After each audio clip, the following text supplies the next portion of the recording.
And Fox News political analyst Gianno Caldwell. Both of you, welcome. So, Lee, listen, I'm so sick of these liberals leaving their liberal states and moving to Texas and Florida and Tennessee, ruining those states. I think this is a great idea. Stop going to conservative states. Get out of the country. Go somewhere else. I applaud them, Lee. Let them leave. Well, you know, it's interesting because as much as people have been saying that all the liberals are moving down to Florida and Texas, those states are still leaning red. So I don't think it's the liberals that are moving. I think it's a lot of people leaving those states saying, you know what, those policies don't work. And we're seeing that happen abroad too. So I think a lot of liberals are going to be surprised when you get to these other countries that the far right and the conservative movement is taking hold worldwide, not just here in the United States. So they want to go, I think they're going to find some interesting things on the other side. Yeah, I was trying to think, Gianno, where can they all go that they could just live together? And it can just be a nonstop bitch sesh. You know, I gotta tell you, I love being on with you, Dave, because you bring the truth. You bring the hardcore truth. And I gotta tell you, I've been on every continent but Antarctica. The best thing about me leaving where I am right now, Miami, is returning back home. So if folks want to go back there and go out of the country and get a real taste of what it means to be outside of America, go to Mexico. There's plenty of room there. I'm sure you can get all the tacos. It's Tuesday, Taco Tuesday. Let's go. Get the tequilas and tacos. Enjoy. Yeah.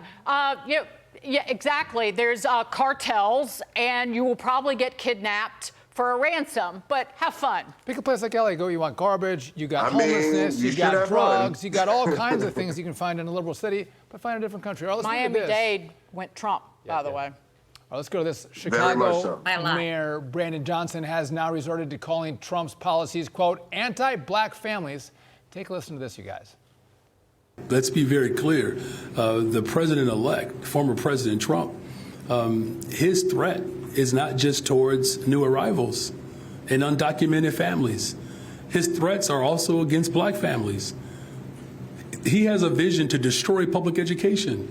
Public education at the expense of the state, after all, is a Negro idea. We're going to stand up and protect our environment. We're going to stand up and we're going to protect undocumented individuals. We're going to protect black folks, brown folks, Asian folks. The city of Chicago will be better, stronger, and safer despite who's in the White House.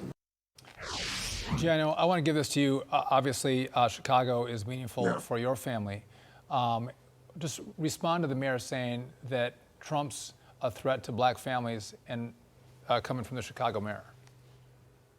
First and foremost, for folks that don't know, Chicago's mayor, Brandon Johnson, is the lowest polling mayor in the history of Chicago. He's at 15%. If we look at the numbers, Donald Trump, President Trump-elect, has received from 2016, he was at 12%. Now he's at 22% at minimum of the Chicago vote from what I last saw post-election. He even won a precinct that encompasses the Chicago Cook County Jail. So I guess the inmates want law and order as well. I don't know if that's true or not, but yeah, he definitely won that precinct in that same area.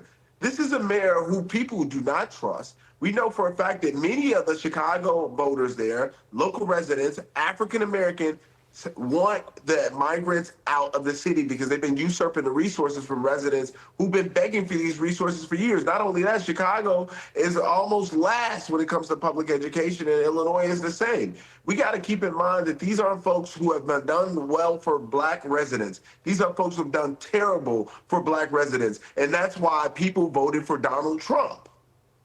And Lee, what is astonishing just in those comments from the mayor is that nothing pierces his echo chamber or that echo chamber. Nothing breaks that bubble that he's in, that he would say that.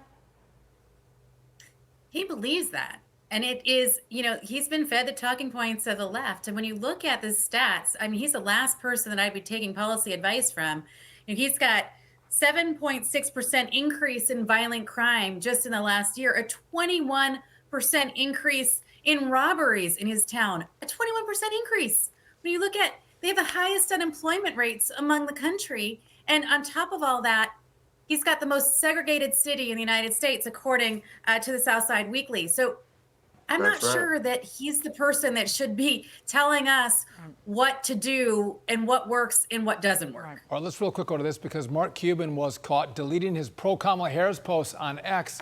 And when he was called out about it, he responded with, quote, "I've always gone back and deleted tweets for 1 year. Same with 2020 election, 2016 election, same with other stuff. You can go use the Wayback Machine if you really want to see them."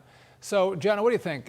Mark Cuban, again, doesn't want us to see all of his pro-Kamala stuff, but we're not going to let that history go away. We're going to relive it.